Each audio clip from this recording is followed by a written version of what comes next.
All right, 4.1, writing equations in slope-intercept form. This one is going to be building off of what we did in Chapter 3. A lot of this should be relatively easy. We're not really learning anything new in Section 1 here.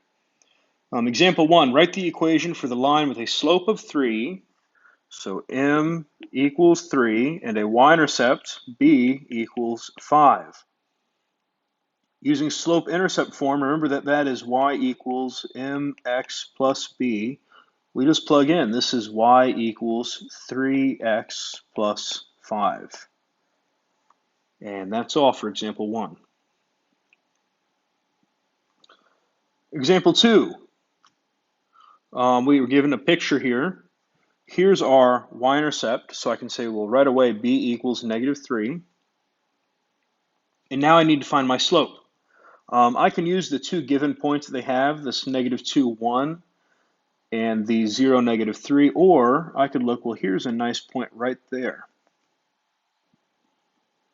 A lot of the times I like to grab 2 points that are closest together that are actually on the crosshairs of the graph. So starting on the farthest left point, I go down 2, so that's a -2, and then I move over just the one spot. So my slope is a -2. Now I'm where I was at with the example 1. I have an m equals and a b equals, and I just plug in y equals -2x minus 3.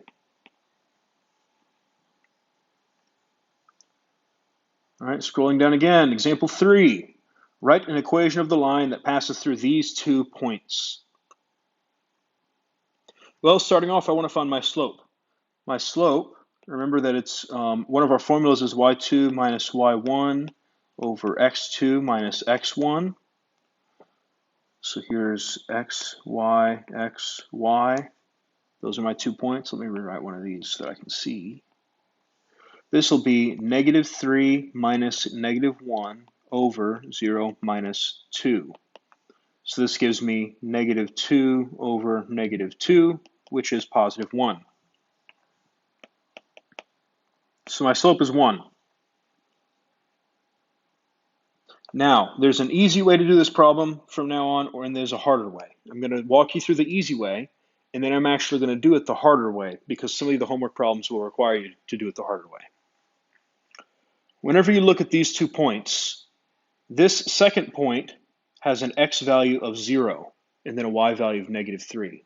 So that means on the graph, if you think about where that is, that would be right down there. That's your y-intercept. So you could look at that point and you could say, well, b equals -3, right? And then you can plug in and you can say, well, y equals, what is this going to be? 1x minus 3, and that's your answer.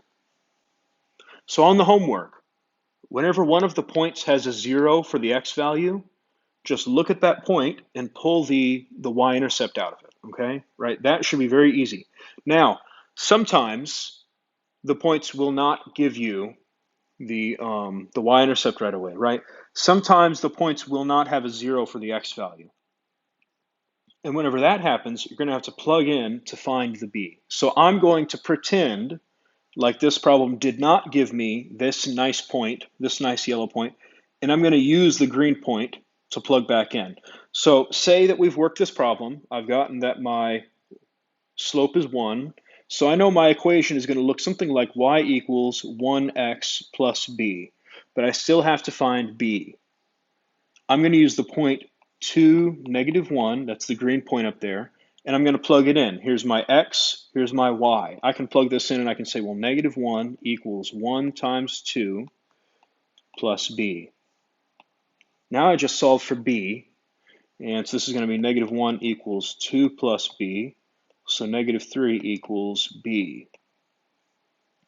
Notice that that is the same thing that we got from that point up there, right? And it should be, right? We're just doing the problem in a different way. Now that we have b equals -3, we could plug back in to our slope-intercept form to get y equals 1x minus 3. And you could write this as just y equals x minus 3. You don't actually need that 1.